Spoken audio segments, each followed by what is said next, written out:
Good day, everyone, and welcome back to our lesson. Today, we're going to be doing chapter number 8, Financial Planning and Control, which is our last lesson for this semester. So, this lesson, we're going to be focusing mostly in interest rate calculation and the time value of money concept. But before we actually get to the main topic for today, I'm also going to explain one of the concepts that is here within this chapter that I believe it's relevant and important. So I'm just going to introduce the topic and then we're just going to jump straight towards one of the concepts that I believe that is relevant in terms of your learning purpose, and it's going to be helpful when you go out and look for something out there or start something for yourself.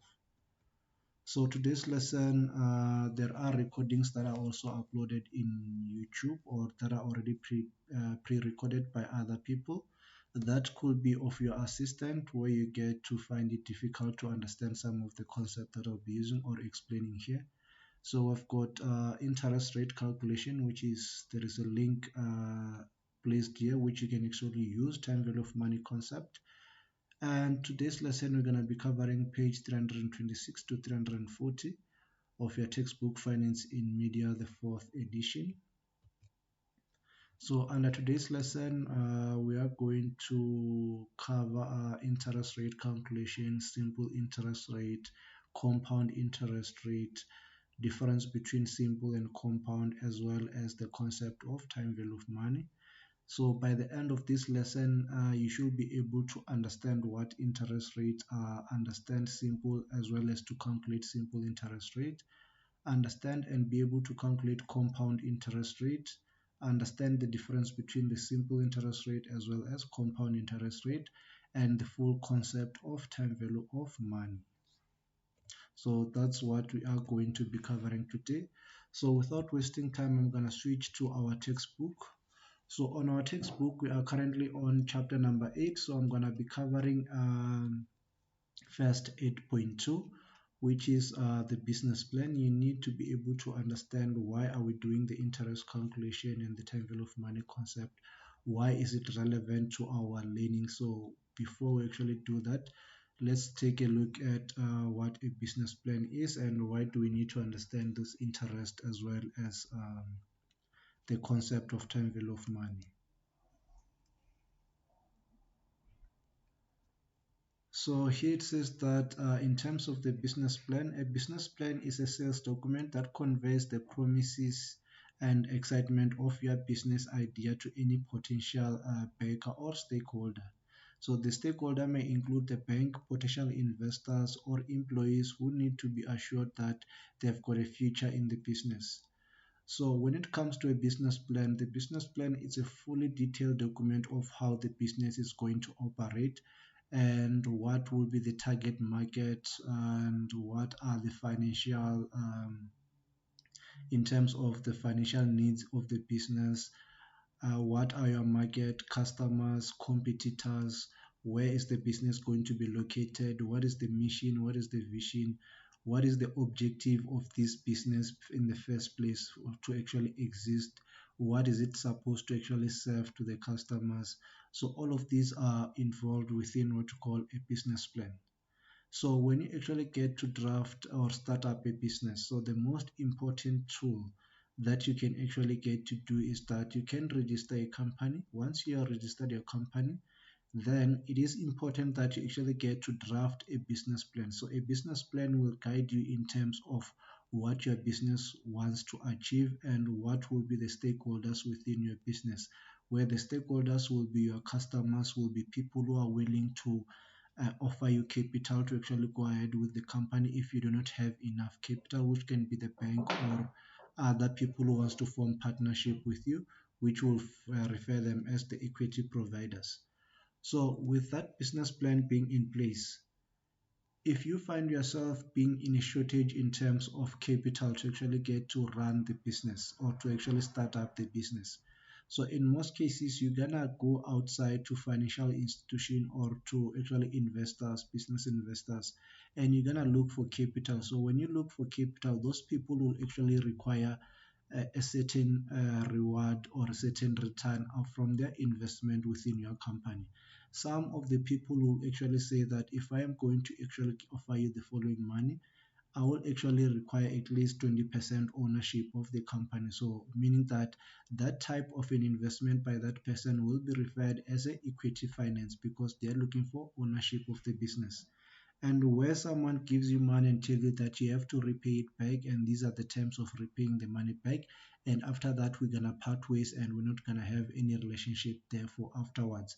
So we refer that as debt financing. It means that you're gonna owe that person money and you'll have to repay back that person's money. So in terms of here in South Africa, we've got a number of capital ventures companies that actually assist small business in terms of funding them. So we also have got SEDA, which is Small Enterprise Development Agency, which is from the government side, which provide assistance towards a small business that have already either in existence or that you are trying to start up. And we also have got each and every province have got its own type of SEDA company. In Limpopo, we've got LEADER, which is the Limpopo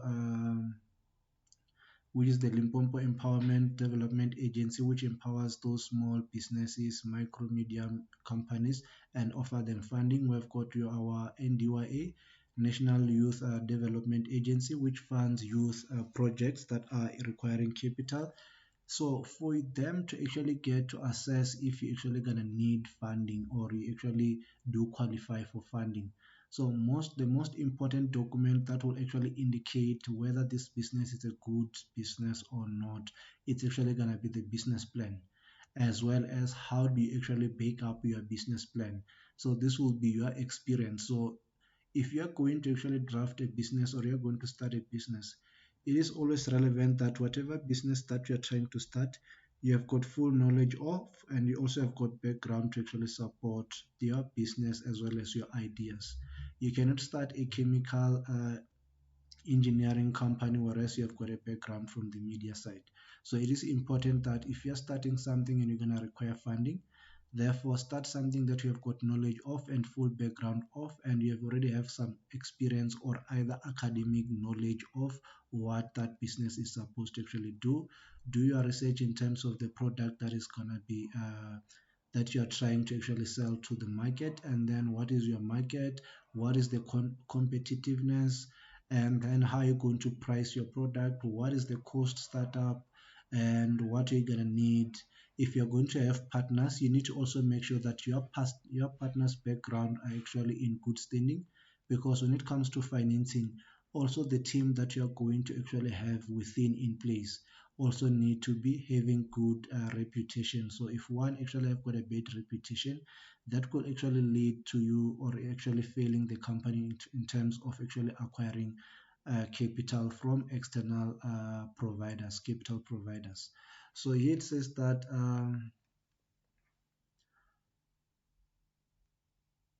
in terms of the business plan, so these are the following things that the financier or capital providers would actually look for in terms of your business plan and what your business actually tries to achieve.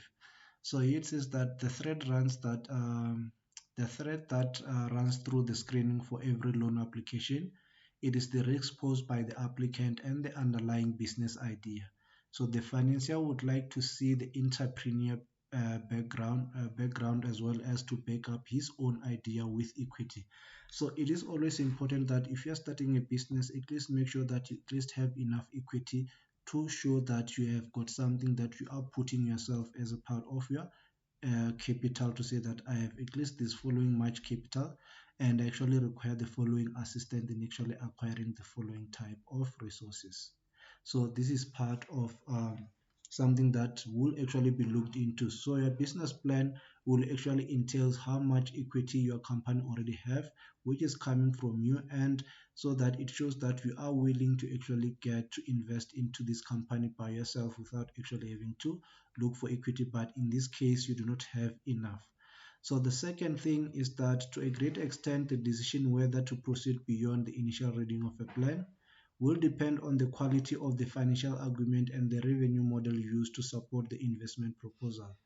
So when you develop your business plan, your marketing strategy will be the one that also gets to be assessed to check the feasibility in terms of whether that everything that you said that is gonna exist, to say that the market actually exists and you forecasted the demand to be as following, these are the return that you expect. So all of these actually have to be feasible.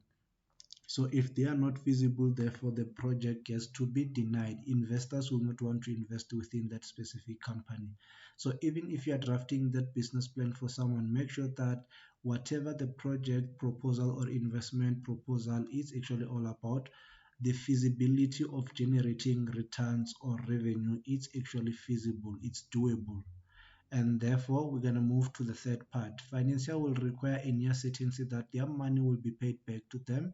It is also with also a charge of either interest or charge of a specific return. So if you're having a partner or someone who's willing to partner with you and actually wants stake of ownership, the return in terms of stake of ownership is not just only that person will actually get form of ownership, they will also get to share profit with you once you make profit. So that is the part of return. So we refer that as dividends, to say that they're going to require some dividends. So in simple terms, we're going to say that they're going to draw out some money from the business once they start making profit. And then where you have got debt capital providers coming in as a financier, so those kind of guys do not actually require a share of profit. They just require you that you pay them back interest rate plus capital that they borrow you. So meaning that once they assess your company, they are going to assess the feasibility of your company being able to generate revenue. And from the revenue that you're going to generate, are you going to be able to cover or to pay them back the interest plus the capital that you actually borrow, which they're going to identify an installment for you, where the installment include interest and capital amount, which I'm going to show you at a later stage how to actually get to calculate that. Or in case if someone gives you to say that I'm going to borrow you this much, these are the interest that I'm going to charge you, and this is how you're going to repay it back, and after this stage you're going to be done repaying back. So with the knowledge that you're going to have here is that you will be able to read that information with full understanding. So in most cases, we find people starting up business and actually taking loans without understanding the terminologies that are being placed within the contract of the loan, as well as understanding the repayment of the loan, to say that why is my loan actually not moving, and why am I paying this much, or I've paid this much and my balance is still very high. So we're going to also cover that concept here so that you understand that if someone is giving you an offer, you can be able to reject based on what that person is actually charging you. And one thing that you have to remember is that the bank is in the business of making money out of interest charge on loan. So they are not looking for a business that is going to make millions in the first few months. So instead, they are looking for a proposal that will create a steady stream of earning from outside. So in most cases where your business is actually going to be very profitable at the start, you do your analysis and find that you can actually get to generate a higher revenue or higher capital that you can actually repay the bank within specific, like if they've given you a loan for 5 years, you can actually pay it within 6 months. So normally what actually bank is that they will do is that they will only offer you a certain small amount and tell you that your business is a very high risky business, because they know that they are gonna lose more in terms of not earning out interest. But if your business shows that it can generate enough money but over a specific time, that's when they can propose to actually offer you more money, because of they know that you'll have to pay back the loan according to the stipulated agreement, unless there are changes within the business and it booms without and the business start booming more instead of actually being steady, operating at a normal level, and then it just went high. So that means that you'll be able to repay the bank, and the bank will actually have lost a lot because you'll actually have paid them back only the balance that you are actually owing, except the interest will therefore be outside. Now you won't have to pay that. So when it comes to the bank, they only offer those kind of business that they know that these guys, their business in terms of feasibility, in terms of able to run and succeed, is very high. It is doable, and they can actually be able to pay us back based on the look of their financial statement analysis, or based on their investment proposal. It is showing that they are going to be making a certain amount of money, and this will not allow them to actually pay us all our money back in a few months time. So therefore, we can actually offer them what they're looking for. So in most cases, what if something like this actually happen, what would you have to find if in case where your company actually is going to make a lot of money, what banks will actually do, they will refer you to capital ventures to say that you can actually go and request capital from the following people or from the following institution that provide capital with lower interest rate just only for success of the business, such as those government funding institutions, because they know that those ones they do not care about making a lot of money. They only care about boosting the economy as making sure that there is a lot of employment within the economy. So those are their most target, or those are the most important things for those kind of funding organization, such as your IDC, such as your we've got the IDC, which is also from our government. We've got the South African Venture Capital Association, which is also form part of that. So those are the type of institution you can look for. We've got your SEDA, we've got in Mpompo, we've got LEADER. I'm not sure in Gauteng what do we call that because uh, every what you call every province have got their own specific sector or a specific organization that deals with providing capital that is coming out from the from the taxpayers money. And one other thing is that you need to spell out exactly what is that you do and for whom and why that matters. For example, to say that I actually do this for a living and I've done this, or if you're still working, you can explain that you're still working. If you're not working, then you're going to explain how your business actually operate if it's already into existence. To say that this is how my business is actually operating and this is what I do, and these are the people I supply, and this is how I expect it to grow. So all of this will form part of your business plan, as well as defending it in terms of to find capital from the capital providers. So once you have got your once you are approved by the capital provider, either equity or debt, then we're gonna focus mostly on the debt side, because the debt side is the one that becomes tricky because you actually have to pay interest rate. You need to know what type of interest rate you're going to pay. And in terms of the charges, if you can negotiate, how do you actually negotiate the interest rate so that you pay lesser than what you're supposed to pay? So, but before we go that, so this here below, it's a template of what a business plan looks like.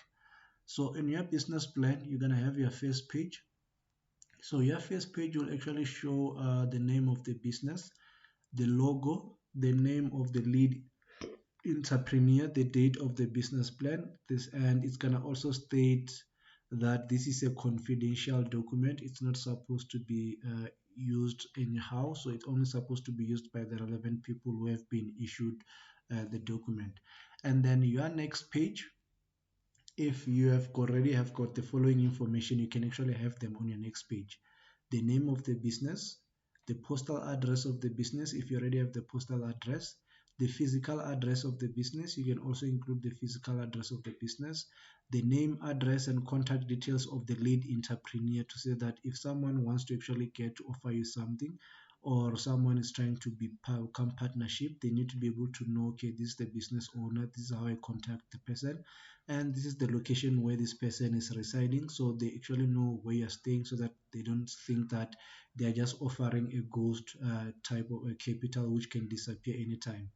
And then name of the banker, if your company already have got a bank account, also put the banker's details. If you have got sort of like advisor, business advisor within a bank that you have actually chosen, so you're going to also include the bank advisor's details within there. Attorneys, if you have got attorneys already, you can also put the name of your attorney.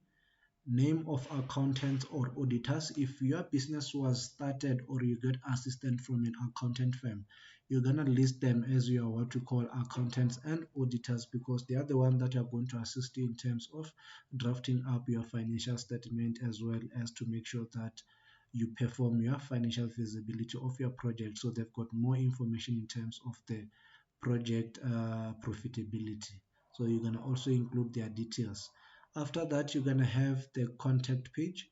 where you're going to include the table of contact with reference page numbers to say that on this document, once you start reading going forward, the first pages that you read is this and that, and then the second coming page is going to be this. It's going to be having the following contact, which is going to include the industry, everything.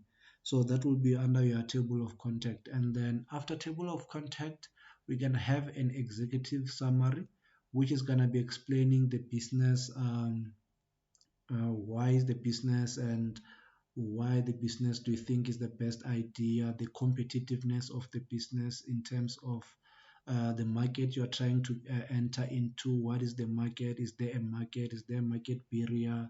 The profitability, the team that is going to be running the business. If there is a team, if you are an individual, you're going to include your full profile in terms of what you understand, what is your knowledge, and how you're going to run the business, and what are your achievements to actually boost the business profile. And then you're going to also include the introduction, where the introduction will introduce the business, the vision, mission, and the business objective or goal, the availability of the business, profitability, experience, training, and skills that are already there within the business. And then also you're going to talk about the product or proposed business. What is the product or services that you're going to render, the type of market you're going to offer your product into, what is the competitiveness in terms of what you are, in terms of the market that you have entered into based on the product that and services that you're going to render. You're going to also include the SWOT analysis, which is going to explain the strength, weakness, opportunity, and threat that your business actually faces. And in terms of the weakness and threats, the weakness are supposed to be something that your business can actually use for their advantages, and threats are something that your business can actually be able to overcome after a period of time and get to use them as now opportunities to actually get to generate more money. So you're not supposed to include something that you know that if I include this, I will not be able to overcome this, or this is the actual full threat of the business, and it can lead to my business dying anytime. So you need to make sure that there are less threats in terms of your business. And then owners' involvement in the business, premise and location, type of ownership of the business. Is this a close corporation? Is this a private company? Is this a co-owned company? Those kind of company. Legal requirement and regulation. What type of legal requirement and regulation does your company comply to and adhere to? The marketing plan. You need to also include the marketing plan, how you're going to generate revenue, your promotion strategies, your competitiveness strategies, your projected turnover, market potential strategies, all will be within the marketing plan. And then you're going to have a financial plan. So a financial plan, so a financial plan will actually include what we call the startup capital requirement, which is how much money you're actually going to need, and then how is that money going to be allocated once the business starts running. And if you already have got enough capital, or at least 30%, you're going to show that, okay, I've already put at 30%, and that 30% have actually been used to acquire the following type of assets. So you're going to show list of fixed assets already acquired and the ones that still need to be acquired, list of operating cost or projecting that you believe that I'm going to still need the following expenses, or I'm going to incur the following expense in terms of running the business. And with the operating cost, all of these financial plan, the startup capital list, so we refer them as investment appraisal, to say that we need to see to say that this is the capital that you obtained, and this capital is going to be used to acquire the following assets. And once it acquired the following assets, this is how much revenue you're going to generate, this is how much expenses you're going to make, and this is how much profit you're going to make over the next coming 4 years, or that you projected that you're going to generate, profit that you're going to generate.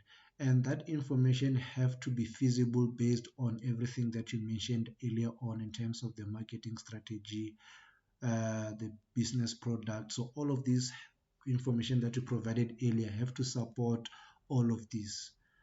And then lastly, we're going to talk about the management team and operating plan, the BEE, everything, the bookkeeping, who's going to be doing bookkeeping, how do you plan to do that, who do you expect to be your suppliers, And then lastly, your business plan will therefore have a bit of, if you have got other contract, you can also attach your CVs, testimonial if it's already into existence, research data that shows that your business is feasible and it's doable and there is a market. So all of these will form part of your annexure of the business plan. So these are the things that you need to be able to do once you actually want to start up a business. So being able to draft a business plan, so you can go through this and be able to actually use this as a guide to draft a business plan. There are already templates online that you can actually get to use to actually get to draft a business plan, but you also need to follow this guide so that your business plan is having all relevant information and it's up to date in terms of what will be required by the capital providers. So in terms of this, I just wanted to explain that how is it leading up to today's lesson.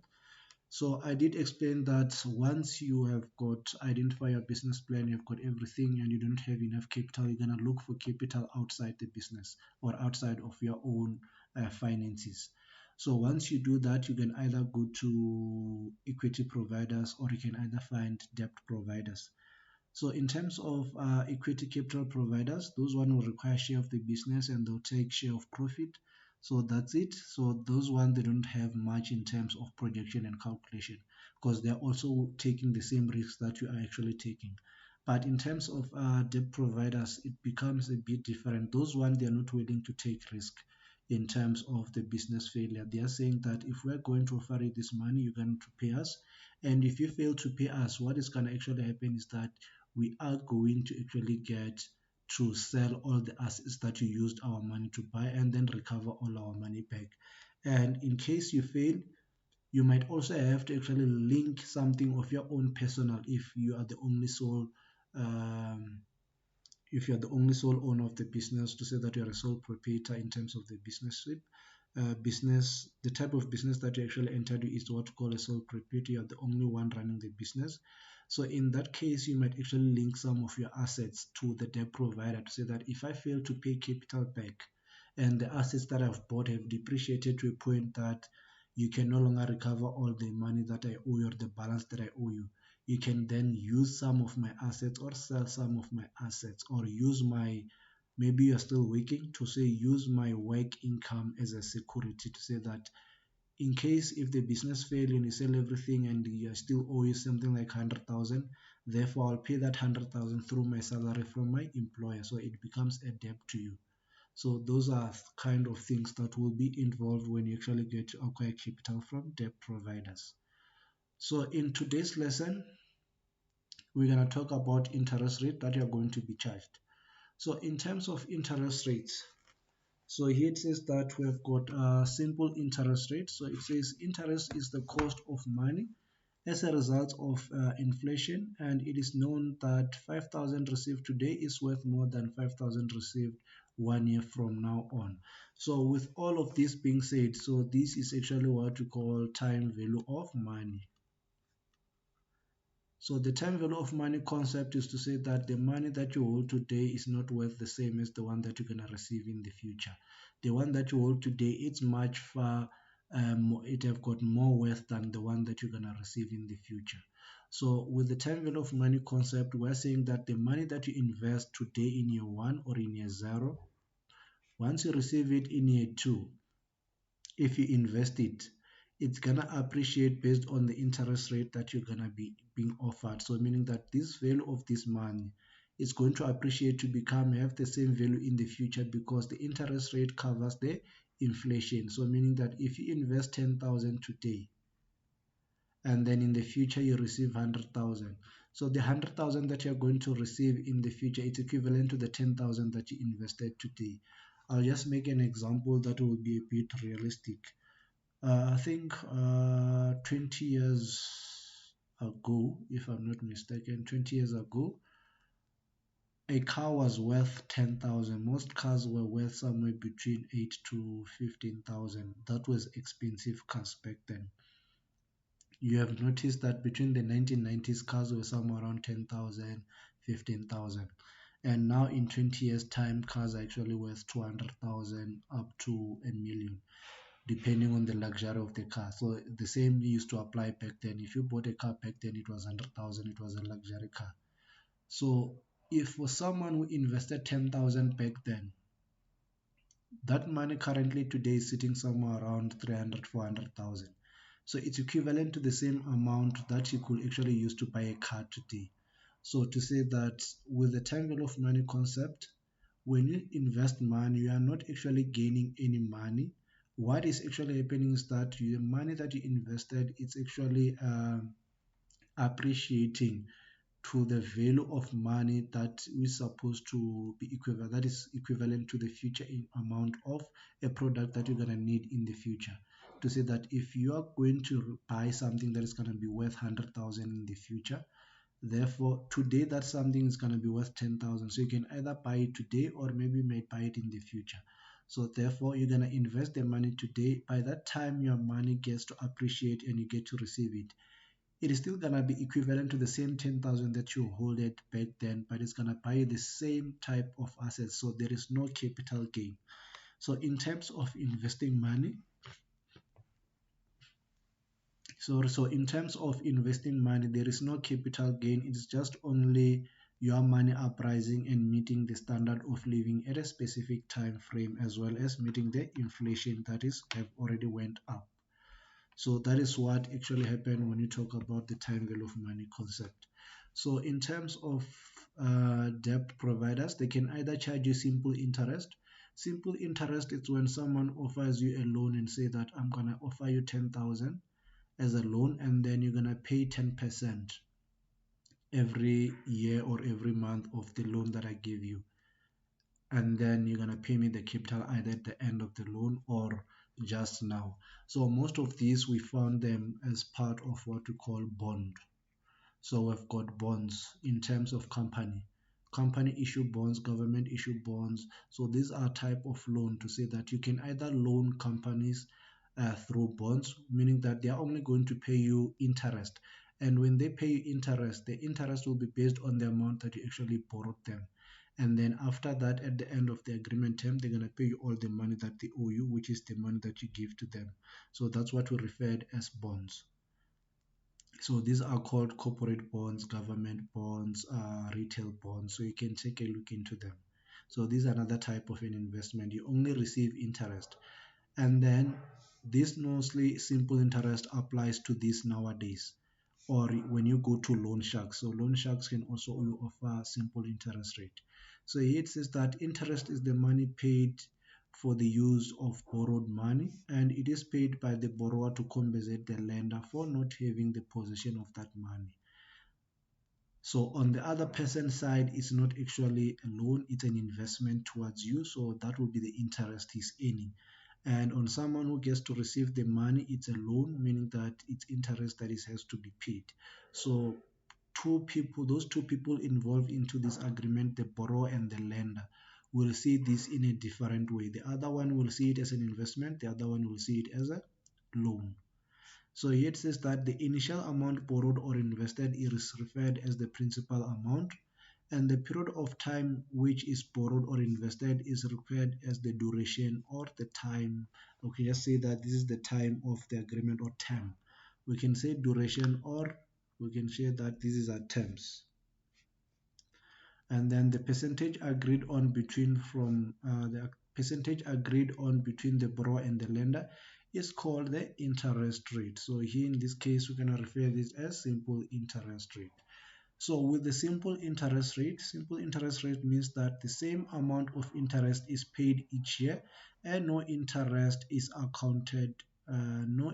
on interest is accounted for. So with simple interest rate, you don't actually get to be charged interest on top of interest. To say that assume that someone borrowed you 10,000, they are charging you 10% interest. Simple interest, it's equal to 10%. So this means that the interest that you're going to be paying to this person is actually going to be 10 rand. Let me just do the calculation for that so that I make sure that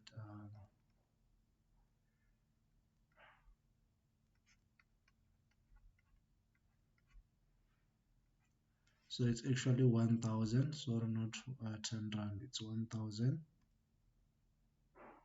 So you're gonna be actually being charged 1000 interest. So under this kind of methodology or under this kind of concept, what actually happens is that if you default to pay 1000 in year one, you do not pay the 1000, you defaulted. In year two, you will be owing that person 2000. So this is how much you'll have to pay. Then in year three, you also didn't pay. In year four, you also didn't pay. In year five, you actually owing that person. So what is gonna pay in year five? So this is year four. In year five, what you're gonna pay that person is gonna be 3000. So the interest that you actually owe the person will still remain the same. You're not gonna be charged interest on top of interest to say that you still owe me 1000. So that 1000 I'm gonna charge interest on it as well. So under simple interest, it doesn't apply. So it means that you're gonna be owing the person the same amount all over each and every year. You're just gonna add the one that you didn't pay off the one that you didn't actually pay off. So we refer this as simple interest rate. So the formula to calculate simple interest rate, it is the principal amount multiplied by the rate, principal amount multiplied by the rate multiplied by the term or duration of the agreement. So normally simple interest rate are calculated on an annually basis. For example, we have got bonds that are calculated on an annually basis and semi-annually basis. So they cannot go more than beyond that. Most of them they go like semi-annually and annually when it comes to simple interest rate. Using the same example, someone borrow you 10,000 for 5 years period and you're supposed to pay them interest is 10%. So to calculate the interest, it's actually going to be the amount that they borrowed you, 10,000, multiplied by the interest of 10%, multiplied by the time in years, which is 5 years. So 10,000 multiplied by 10% is 1,000, multiplied by 5, that's 5,000. So in total, you are supposed to pay this person 5,000 in interest. So therefore, the total loan amount is actually 15,000 in terms of the capital plus the interest. So this is how much you are supposed to pay back this person. So please make sure you take a look at example 8b and you practice this because this is also relevant in terms of your assessment. So it's something that you have to consider. So in terms of simple interest rate, it is not all the time where you find that you're supposed to calculate the interest rate that you are supposed to pay back as well as the capital. In some cases, you find that the principal amount is not actually known. So if the principal amount is not known, to calculate that, it will be the interest multiplied by it will be the total interest paid divide by the rate multiplied by the number of years. So this will actually give you what to call the principal amount borrowed.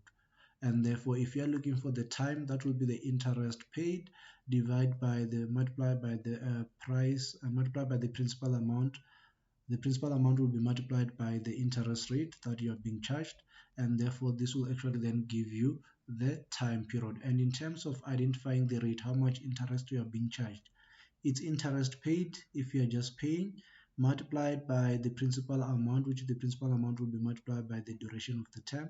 So what we're actually doing here, we're changing, we're making one element subject of the formula. So which is either R, or if we're making R or we're making T subject of the formula. So as you're already aware that we did cover the topic of changing and making one concept the subject of the formula. And then the second part, we also have got compound interest. So nowadays, each and every financial institution is now offering what we call compound interest. If you're not acquiring bonds, if you're not using bonds to actually raise capital, you're going to have a straight loan. And a straight loan or an investment will only offer you what we call compound interest. So with compound interest, what actually happens is that if you default, if it's a loan agreement and you default from paying us, I'll just use the same example. You borrowed 10,000. This time they're charging you 10%. So the interest that you're supposed to pay is still 1,000. That you're supposed to pay in year one is this. So what happened with compounding interest is that if you pay this person 1,000 in year one, the balance at the end will be 9,000. So in the following year, what you are going to actually do is that you're going to pay the person another, let's say you just have to pay this person the same amount. This is the balance after you pay back the 1,000 plus the capital back. You pay him interest of 1,000 plus another 1,000, so you pay him 2,000 actually. So the balance is now 9,000. So the following time you are going to only pay him 900. 10% of 9,000, that will be 900. So this will be the interest that you are going to actually get to pay in the year two. So but without that, if you default, if you actually get to default and do not pay the person back, so what actually happened is that now you're owing now the person 11,000. So when you owe the person 11,000, they are going to calculate 10% of whatever you owe them. So this is the amount that you borrowed plus the 1,000 that you didn't pay back as interest. So now you actually have to pay that person 1,100 as interest in the following year. So this means that when it comes to compounding interest, you get to be charged interest on interest if you default. But if it is an investment, if it's an investment and you get to receive interest or you get to earn interest, if you do not withdraw the interest that you actually earn, they are going to say that you earned 1,000 as part of interest. So your next balance by the time we calculate new interest is now 11,000. So what will actually happen now this time is that they are going to calculate your new interest on the 11,000 because this is your new balance. So interest under the compounding interest is calculated on the new balance, which is either the interest plus the capital amount that you actually borrow, which is referred as the principal. So the difference between the simple interest rate and compound interest rate is that interest is calculated on the same principal amount, but here under compound interest is that interest is calculated on the new principal each year, which is the principal amount plus interest, or we can say on the balance plus interest. So this means that on compound we either earn interest on the principal plus interest, or we charge interest on the principal plus interest that have not yet been paid, or the balance plus interest will be, that's where the new interest will be calculated. So it says that under simple interest rate, interest is not added to the principal but is kept separate. Whereas under the compound interest, new principal is obtained by adding the interest of the previous year to the principal or to the principal of the previous year. So that's how we actually get to do that. So in terms of the formula, so we actually have got a formula for this. So I'm just gonna write it this side. So the formula for compounding interest is to say that it's compound interest is equals to P into 1 plus I over M to the power N multiplied by M, where P is the principal amount,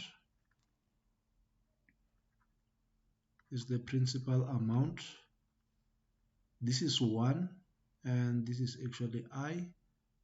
I'll just do this. This is I. So our I is the interest rate and our M is the compounding effect, compounding frequency, and then our N is the term or loan duration. So this is the formula. I'm just gonna go to the textbook and then we're gonna take a look at this activity from the textbook. So I'm just gonna go straight to that on our textbook so that we see the formula from the textbook.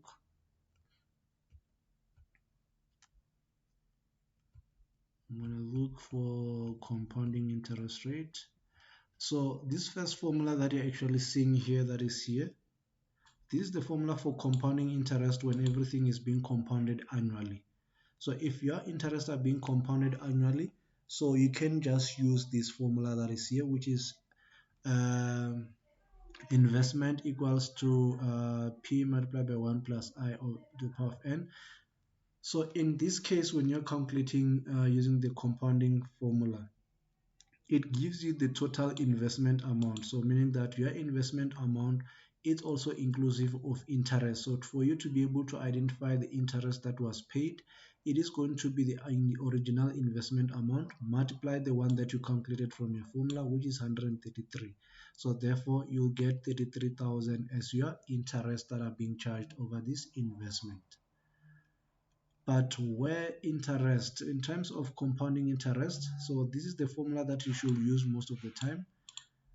A equals to P multiplied by A equals to P in brackets 1 plus I over M close brackets to the power Mn, where M represent the frequency of compounding. So in most cases, I'm just gonna go back this side. So in most cases, interest can either be compounded semi-annually, quarterly, monthly, daily, weekly, bi-weekly. So you can be charged this kind of interest. There are places where interest are calculated on a daily basis. If you invest, for example, your interest will be quoted on an annually basis. But what actually happens is that your interest are calculated on a daily basis. So therefore, you have to use the other formula. If it's yearly basis, you will therefore also use that formula and then adjust it. So I'm just going to write the formula here. A equals to P 1 plus I over M to the power Mn. So if, let's say, your interest are annually is 10%. So here you're going to have your amount 1 plus, so it's 10%. So you're going to have 10% here divide by M. So if it's 1 year, you're going to have 1 year. And if it's for investment, it's for 2 years, or the loan is for 2 years. That will be 1 multiplied by 2. So it still takes you back to the same original compounding formula of A equals to P1 plus I to the power of N, because 10% divided by 1 is still going to give you 10%. And 2 multiplied by 1 is still going to give you 2. But because of the frequency of compounding can change, so always use this formula because it already incorporate this formula within it. So if, let's say, for example, it's semi-annually, so meaning that frequency of compounding is 2 times a year, so these interests are going to be divided by 2.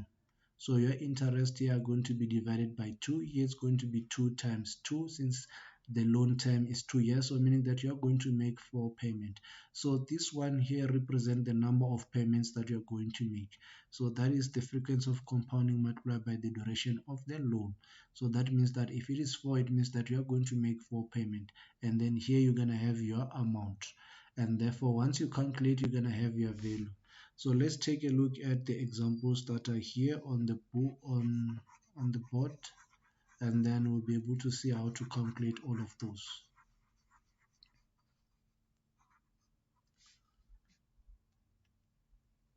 So here it says that using different compounding period, calculate the value of the following investments. 18,000 is invested for 2 years at a rate of 8% per annum, half yearly compounded. So our formula is A equals to P 1 plus I over M multiplied by Mn. So under this one, we are saying that we are investing 18,000. So if you invest 18,000, to calculate the interest, the P, so I'm just going to start this side by writing everything. P is 18,000. I, it's actually 8%. But because our I now is compounded half yearly, so we'll have to divide this by 2. So therefore, we're going to have 4%. So this is what you actually did for this part. But because we've got a formula already for that, so we're not going to do that. We're just going to do it through the formula. So therefore, I is going to be 8%. M represent the frequency of compounding half yearly. That means that it's 2. And therefore, N it says 2 years here, so our n is equal to 2. So we're going to substitute on our formula for the first one. So we're going to have 18,000 multiplied by 1 plus. So I can write this in decimal. So most of the time we write this in decimal so that it gives us an accurate figure on our financial calculator. You can put it as a percentage, but I prefer to that you write this as a decimal. So 8% is equivalent to 0,08 divided by 2 to the power of 2 multiplied by 2. And then we get to solve this using your scientific calculator. So in my case, let me see. My scientific calculator, I've got an HD1. I don't have a scientific, so but it's gonna work the same way. So we're going to actually have 18,000 plus open brackets 0,08, which is the 8%,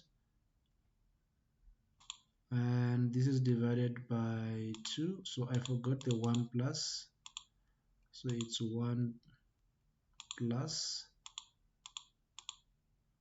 and we close brackets. This is all to the power of 2 multiplied by 2.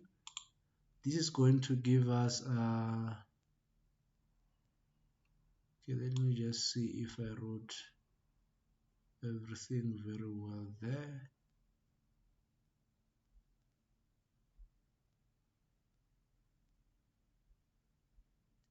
Oh, sorry about that, guys. I put a plus sign. There is no plus sign in between here. It's a multiplication. So that will give us 21,057 rand, 45 cents.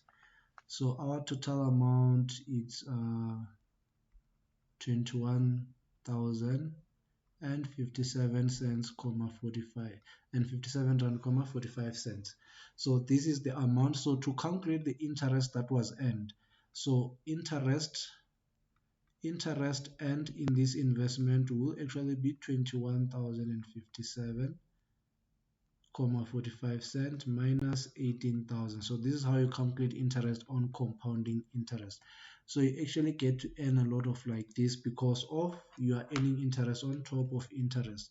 So therefore, going back to my scientific, if I go and say minus, sorry about this. So if I come here and I go and say minus 18,000, so therefore the total interest earned over this investment is 3,057.45 cents. So this is how much we earn over the first investment, and this is how you calculate the interest over the first investment. And the total investment is gonna give you back 21,057 rand, 45 cents. So let's go and do the second one. So let's perform the second one.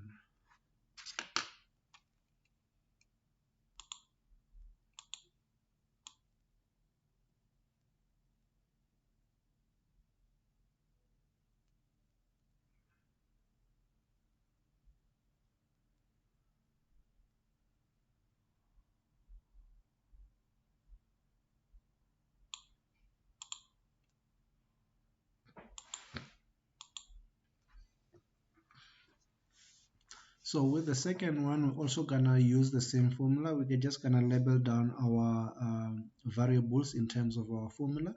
So second one says that 24,000 is invested for 4 years at a rate of 10% per annum compounded quarterly.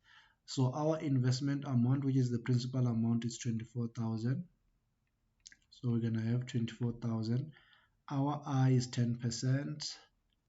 Our M is the frequency of compounding. It's quarterly. In a year, we've got 4 quarters, so M is equal to 4. And then N represent the duration of the investment, which is 4 years. So we're going to have 4 here. So it means when we replace this in our formula, we're going to have 24,000, 1 plus 0.10, which is representing 10%. All of this will be divided by 4 to the power 4 multiplied by 4.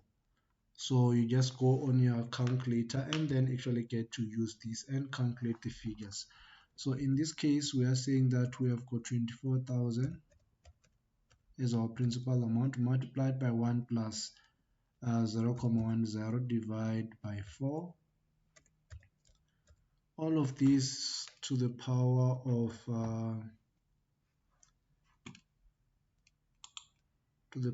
4 multiplied by 4, which is going to give us 16. So our total investment is 35,628.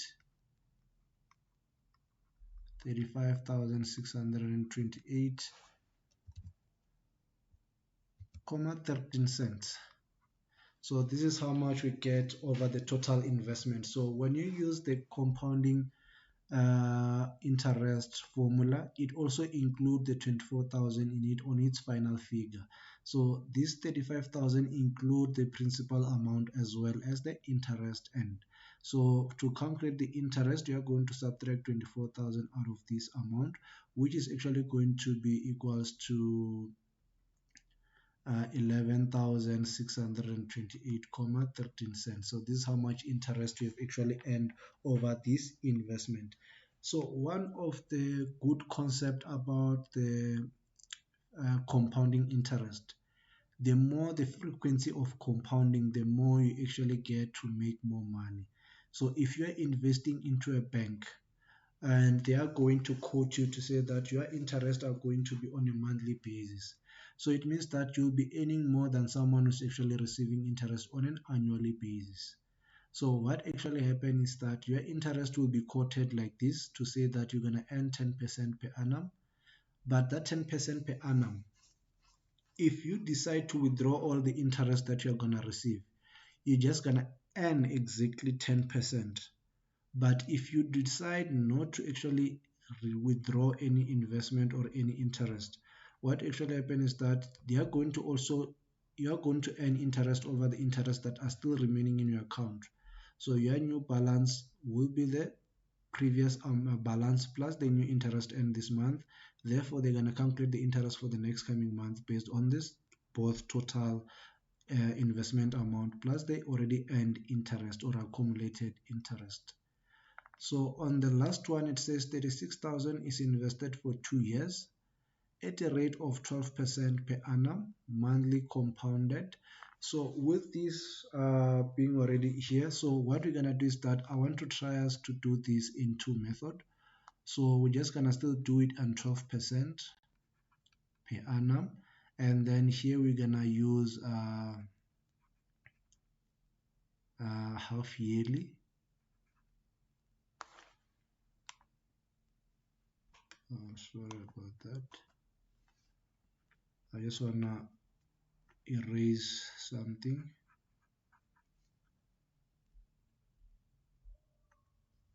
So we're saying that this is gonna be half yearly compounded. So we're gonna do the two so that you can be able to see that the more the frequency of compounding, the difference will be there in the amount. So if your interest if you are charged on a loan and you are being charged on a monthly basis, you're gonna pay more interest than someone who's actually being charged on a quarterly or on a yearly basis, because they are going to charge you interest the moment you default or you make a late payment. On that specific hours or specific day, they are going to charge you interest over that specific hours that you defaulted for. So that's what actually happens. So let's take a look on this. So I'm just going to clear some of the things up there so that we create space for this new one.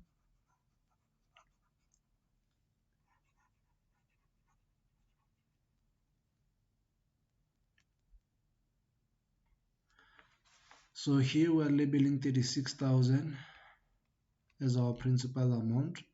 The interest is 12% or 0.12, and then our M, it's in monthly, so our M is going to be 12, our N is going to be 2 years. So when you replace this on this formula, it's going to be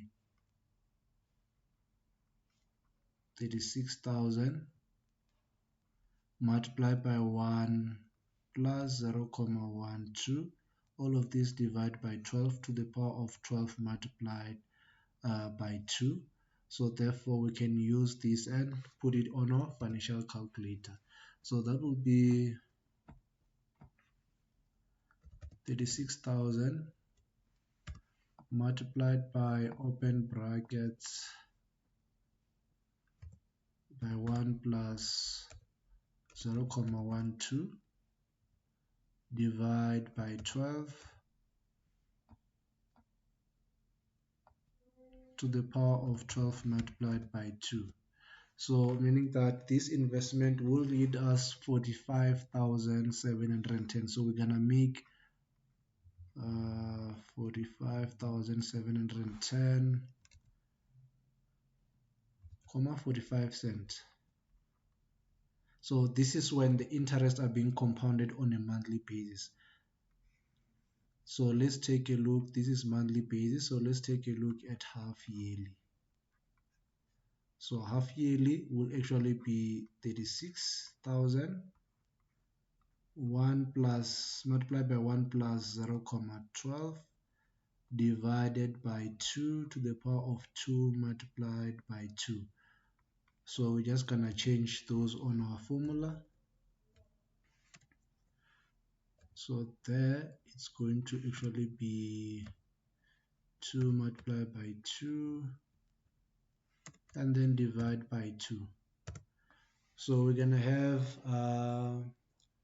45,449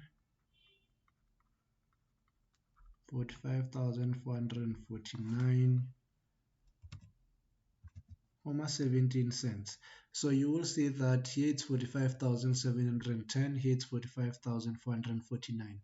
So the lesser the frequency of compounding, the lesser you're gonna receive in terms of interest, but the more the frequency of compounding, the more you're gonna receive as a return.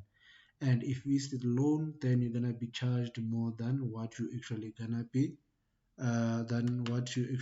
repay back at a lesser period.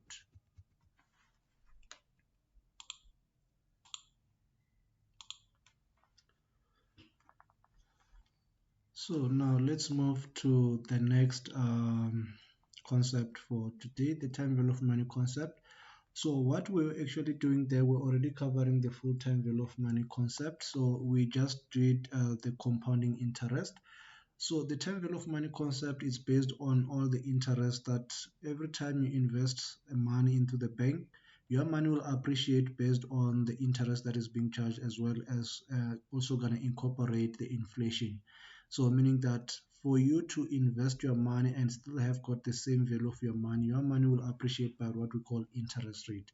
And then again, if you want to see if you are trying to invest into an asset and you want to see if this asset is worth investing into, or you're investing in sort of like under a specific investment where you're gonna have a return being paid on a monthly basis or yearly basis.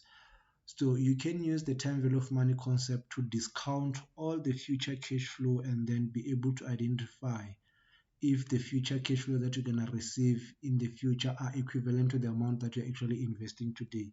To say that, let's say for example, this time you're investing 10,000 and in 4 years time you're going 5 years time you're going to receive 1,000, and then again you're gonna receive 2,000 in year 2. This is year 1, and then in year 3 you're gonna receive 5,000, and then in year 4 you're gonna receive let's say 7,000, and then the interest equivalent for you on this investment is actually 10%.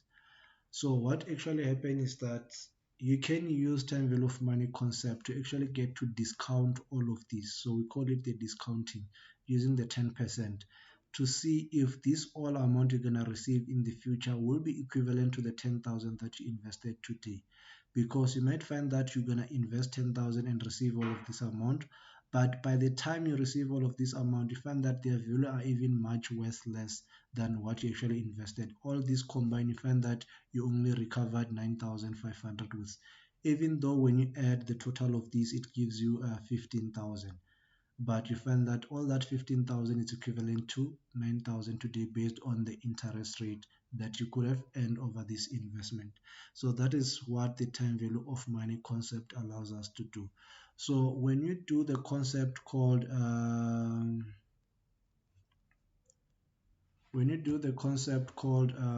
capital budgeting, so it involves the time value of money concept when we're trying to appraise investment. Same thing that when you do for your company, when you're starting your company and you have got your business plan, you're going to use the concept of capital budgeting to say that if I go and borrow from the bank this much, buy the following assets, this is how much income I'll generate over the number of years. These are the expenses that I believe I'm going to earn, and these are the net cash flow that I believe I will be making, and then you're going to discount all those future cash flow and then compare them to the amount that you used today and see if you would have made any profit. So once you discount all the amount, your amount are supposed to be surpassing the 10,000 or the initial investment that you place, so that we say that this project is going to be profitable. So this is something that also gets to be used when by the financer when you actually get to issue them your business plan and looking for finance. So they use the time value of money concept together with what we call the capital budgeting concept, which is used to appraise investment. So here it says that the concept of time value of money aims to explain why the amount of money received today is worth more than the same amount received at some future date. So the concept originates from the realization that some of the money that is available today can be invested at a certain rate of interest to earn further income and starting from the present up to the future date of receipt of the funds. So the time value of money principle is very important in any decision of a financial manager. So that's the part of time value of money concept. So the time value of money concept uses the following.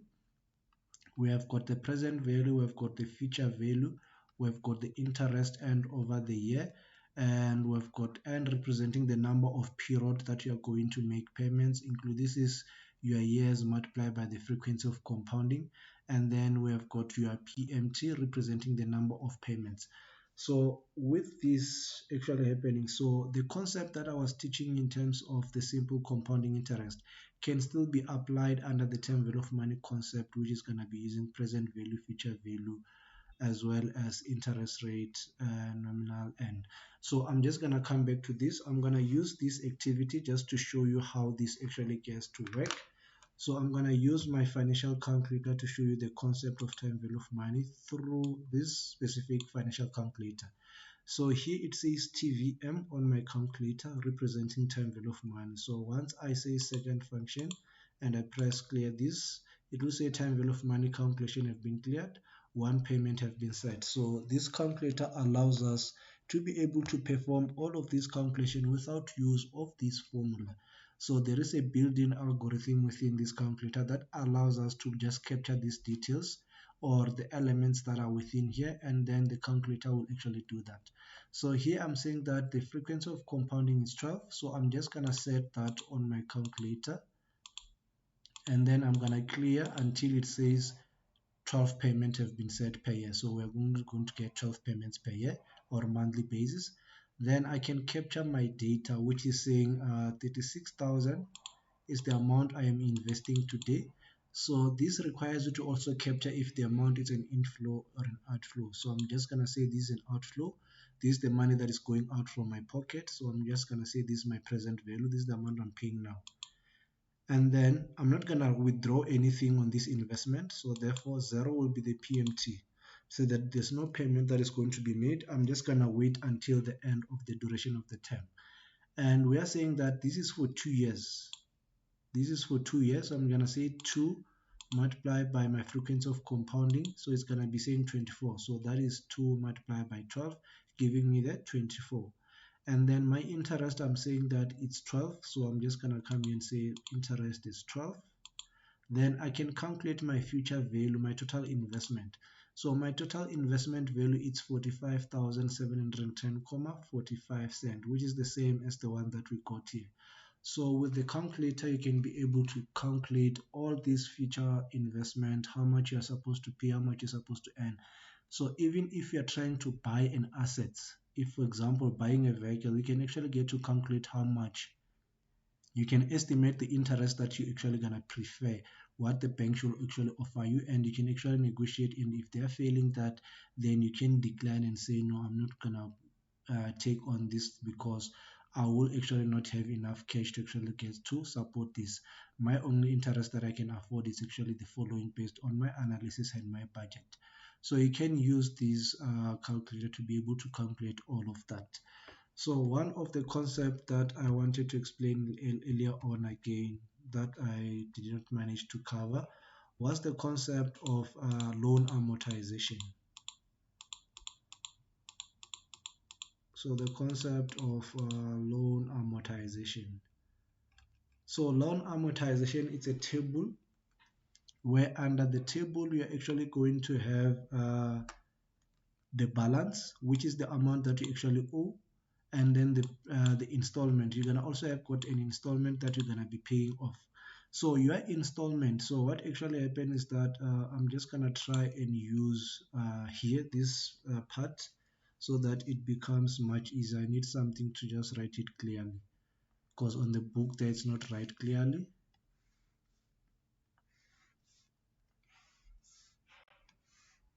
So here we're gonna have balance, then here we're gonna have interest, here we're gonna have capital, here we're gonna have installment, and then lastly this side we're gonna have years or month. Here 1, 2, 3, 4, and 5. So here we're gonna also have year 0. So this will be our year 1. So here we're gonna have year 0. So let's say you borrow 20,000. So here on year 0 there won't be nothing. If your installment it's 1,500 and they're charging you 10%. I'm just gonna assume that they're charging you 10%. So what will actually happen is that we're gonna come on the first year. Let's say here's 10,000 so that it becomes a bit easier. 10,000. So your interest on the first year, what's gonna happen is that when you calculate your interest on the first year, it's gonna be calculated over this balance. So this is how a loan gets to be. We say this is an amortization table. So on the first year, we are going to say 10,000 multiplied by 10%. That is going to be equal to 1,000. So your interest this year it's 1,000. So your capital amount repayment is going to be one installment amount minus the 1,000. So that's going to be 500. So meaning that your balance is going to go down by the capital amount, which is 500. So meaning that by the end of year 1, you're going to be owing 9,500. And then year 2, we're going to say 9,500 multiplied by 10%. So this is going to be 950. So the interest that you're going to pay here are going to be 950. Therefore, your installment is still 1,500. Therefore, here under the capital is going to be 1,500 minus 950. So that's going to be 550. So meaning that your balance now is going to go down by 550, giving you 8,950. So this is how it's gonna go until you end up with a 0. So meaning that at some point at the end, you're gonna find that your interests are gonna be something like 50 rand, and here your balance, let's say it's gonna be something like 1,450, which means that your capital amount will be sitting at 1,450. So this will be the interest that we are charged, and this will be what will reduce the balance, and therefore you're going to end up with a 0 at the end of the term. So this means that the interest total, you're going to have it here, and then here you're going to have the total amount of installment. So this is how what we call an amortization table. So this is how we get to calculate the number of interest. So we get to see how much interest you are supposed to pay.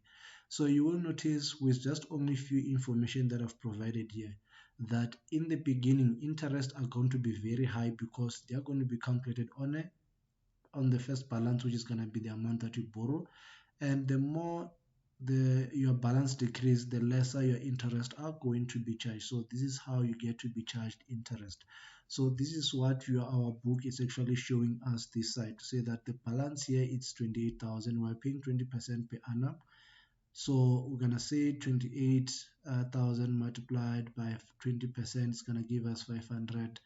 Therefore, the principal amount here is that they didn't give us the installment amount, which is gonna be reducing, where we're gonna calculate the difference in between the two to say that this is the principal amount that is gonna be reducing the balance. So it is not there in this part. So when you get to calculate a loan, so if you want to see how cheaper the loan is, if you have been given offers by different banks, so you're gonna compare this through your loan agreement to say that which one am I going to pay less interest through the amortization table. You're gonna add all the interest that are going to be paid on the other offer, and then the other one you're gonna also calculate the interest that you're gonna pay on the other offer. The one with lesser interest, you're gonna accept that, because even if you decide to make additional payment over that loan, it's gonna reduce the balance over that specific, it's gonna reduce your next interest. So that means that you're gonna finish the inter or the loan at a very fast pace. So this is all in terms of what we wanted to cover in terms of loan amortization. So this lesson was all about preparing a business plan, understanding the cost associated with actually borrowing money to fund your business or to fund your expansion of your business or operations. So therefore, you are going to actually incur costs such as interest costs, and you need to understand how these interest costs were actually calculated. So this is all in terms of today's lesson. So, and this is also our last lesson in terms of this semester. So all the best, guys, in your summative assessment. I hope you make it. And one of the other thing is that your template for the assessment in terms of your assignment will be issued on the same day, so that after you are done writing, you're gonna go home, rest a bit, then draft or transfer all the information that you've already done in draft work and put them in your template and submit the assignment at a later stage. So all the best, guys, in your summative assessment. I hope you make it and we don't get to see each other next year, only the new students. Thank you very much.